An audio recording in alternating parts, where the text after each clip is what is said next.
Վերանորոգման ժամանակ ամրագրված է նաև շատ կարևոր կետ, կապված նրա հետ, որ եթե ձեզ ոչ սարքին դետալի վերանորոգման համար անհրաժեշտ է փոխարինել նաև էսմային աշխատող դետալները, այդ ամենը տեղի ունենում վաճառողի հաշվին։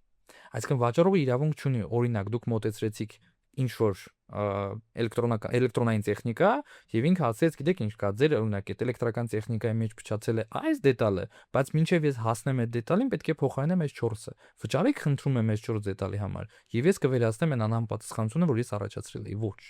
Բոլոր դետալների փոխարինումը ամբողջովին վաճառողի պատասխանատվությունն է։ Երկրորդ ուղղությունը, այսինքն եթե օրինակ ստեղծվեց իրավիճակ, երբ մենք գնացել ենք փոխարինման։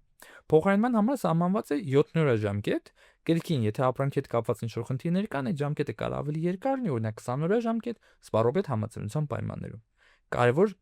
ընդգծում. երկու դեպքում էլ, թե փոխարինման, թե վերանորոգման դեպքում, տնտեսավարող սուբյեկտը պարտավորվում է ժամանակավոր օգտագործման համար տրամադրել